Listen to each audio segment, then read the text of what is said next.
Yo, what is going on, everybody? League of Legends patch 13.6 is here. We're gonna break it down, go into the buffs, the nerfs, the changes, and everything that you guys need to know. And before we hop into it, this video isn't sponsored, but I am sponsored by GamerSupps, and we're gonna give them a quick shout out here later in the video. So without further ado, let's hop into it. So to start off, we have a buff coming to Vayne. Her passive movement speed is gonna be going from 30 to 45. And as an ADC, just so you guys know, ADC movement speed is really important. A buff like that could be pretty significant to Vayne. Most buffs that happen to ADCs will actually revolve around their movement speed just because it's so significant in that role. So I think a 15-point increase is actually pretty significant, and Vayne mains will be really happy about this one. Her Q80 scaling is actually getting a pretty big buff as well, going from 60 to 80 to now 75 to 115. So that is a pretty significant increase in percentage AD ratio scaling. And I think, again, Vayne mains are going to be big this patch. But to compensate for all those huge AD changes, they're actually going to reduce the Q duration from 7 seconds to now 3 seconds. So you have a shorter window of time to really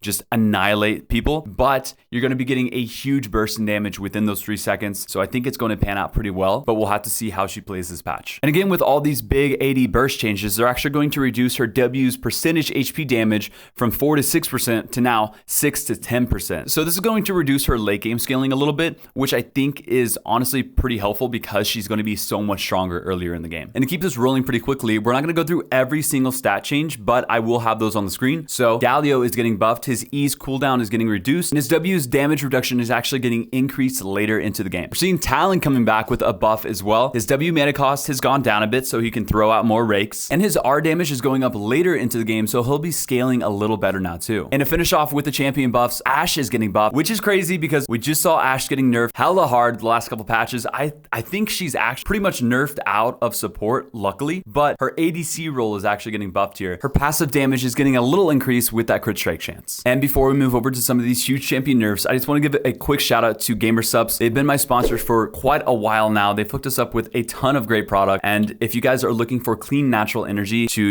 supplement you and push you through some of those long gaming sessions, definitely check them out. They just came out with some more waifu shaker cups, and that's what they're most known for. If you could see that there. I don't know what this one is called. This isn't the newest one, but this is one of the ones I have, as well as this I don't know, it's like a bigger canteen that I like to use for just water. It's huge and it keeps me hydrated throughout the day if you're not one for energy. So if you are looking to hook yourselves up with energy or just flavor your water to make it taste a little better and get some more vitamins along with it, then you guys definitely need to check out GamerSupps and use code Sheppard for 10% off your order. Okay, now on to the champion nerfs. So Yuumi is getting another nerf, dude. I don't know if they're ever going to be able to balance her completely, but it looks like this time they're really just hammering it on because she's been so overpowered even with the changes, even with the Yuumi rework. After that, she still became way too strong, sitting on people, making them just not die, and it's been a pain in the ass to play against her. So they're gonna give her another nerf, and hopefully we won't see Yuumi as much anymore. She's still sitting around a 50% ban rate, and that's just ridiculous. Literally every other game you play, Yuumi's getting banned. That is the biggest signal to nerf or literally delete a champion that Riot has ever had before. So hopefully these nerfs, which you can see on the screen here, will hopefully bring her out of the game and make her just not such a priority pick. Aurelion Sol is getting a nerf as well, and I think he's been a lot stronger as well. Even after his rework and after some of the nerfs that they gave him, he still seems to be sitting at a really high tier in mid lane, and these nerfs should hopefully bring him down a little bit. They're reducing the cooldown on his E so he can't roam as much, essentially, and they're also going to make it so there's more Stardust required for his ultimate, so he can't just stack up, that upgraded ultimate and annihilate people on the map, because honestly that ult is really strong, and whenever he has that so frequently in the game, it changes the tide of an entire team fight, and there's nothing else you could do about it. And so I think these changes should help that as well.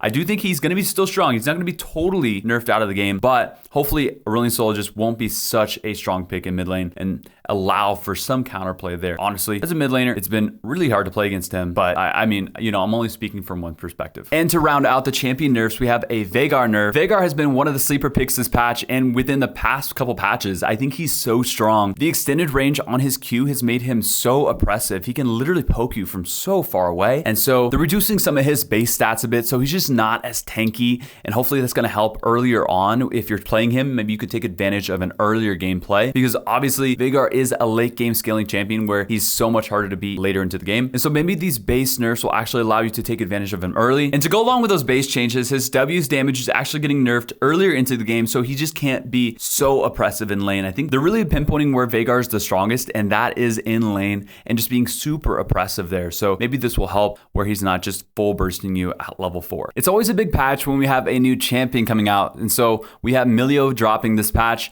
If you haven't seen Milio or know what he does, let's walk through it really quick. Milio's passive is called Fired Up. Milio's abilities enchant allies on touch, making their next spell or attack deal a burst of extra damage and burn the target. We're gonna just speed run through these. Milio's Q is called Ultra Mega Fire Kick. Kind of reminds me of Ziggs. Kick a ball that knocks back an enemy. On hit, the ball bounces behind the target, damaging and slowing enemies in the area upon impact. Milio's W is called Cozy Campfire. Create an empowering zone that heals allies and increases attack range for those inside. The zone follows the ally nearest to the casting point. His E is called Warm Hugs. Of course, if you couldn't tell already, this guy is very wholesome. Milio tosses a shield to an ally, temporarily increasing their movement speed. And Milio's R is called Breath of Light. So Milio unleashes a wave of soothing flames that heal and remove crowd control effects from allies in the area. I think a lot of people were ticked off about the increased attack range, but I think that's such a cool new mechanic that we have coming that we haven't seen in any other champion kit. So you can see Riot is starting to innovate a little more as they introduce more of these champions. Of course, I mean, they always have, but there's a couple champions there in a row that we didn't really see much innovation with. I think this one is one of those that is really pushing the limits. So let me know what you guys think of it. So that's Milio. I'm really looking forward to playing Milio. I haven't even been able to try him out yet, so let me know what you guys think of him. And we have the new Faerie Court skin line coming out, and I was actually at Riot whenever they announced this one.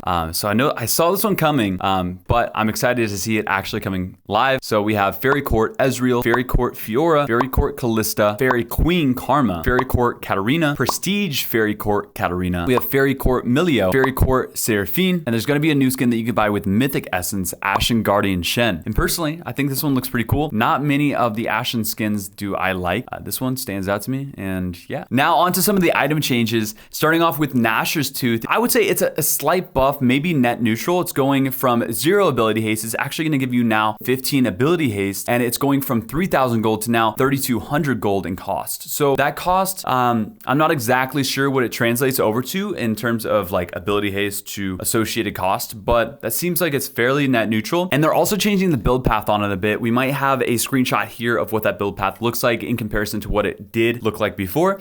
And so hopefully that will make a little more sense when building this item. I do think Nashors Tooth is still a pretty strong item. You know, it's giving you a ton of ability power. It's one of the only ability power items that gives you just a ridiculous amount of attack speed. Personally, on the champions that I play, Nashors Tooth is still pretty strong. So I do think these buffs will help it out to just make it feel really good. Now onto some item nerfs. So Bloodthirster is getting nerfed. So I think Bloodthirster is getting nerfed because if you build it in combination with runes like Overheal, as well as like Bloodline, and maybe even, you know, something like Taste of Blood, all of that healing and all that additional shielding that you get from something like Overheal makes you so strong. So I think more than anything, ADCs were getting the most benefit out of using Bloodthirster along with all those other runes. And this nerf should definitely help that out and make it not feel so bad whenever we see a humongous shield on somebody. Navori Quickblades is getting a pretty decent nerf, going from 15% to now 12% refund cooldown. It was fun while it lasted. I still think it's going to be a good item, but that's definitely going to feel bad because Navori felt so good with all the ability cooldowns. Now onto some more system changes. Dragon's kill buff is getting reduced. Lethal tempo is getting a pretty big nerf at all levels. And back to that rune that we were talking about, Legend Bloodline, they're reducing the maximum lifesteal that you can get with it, along with the maximum HP that you benefit from it as well. And that is it for patch 13.6. Let me know what you guys think of this patch in the comments. Anything you guys hate, anything you guys like. And as always, make sure you guys hit that like button if you enjoyed this content and subscribe to stay up to date with everything League of Legends and Riot Games. My name is Sheppard. I'll see you guys next time. Peace.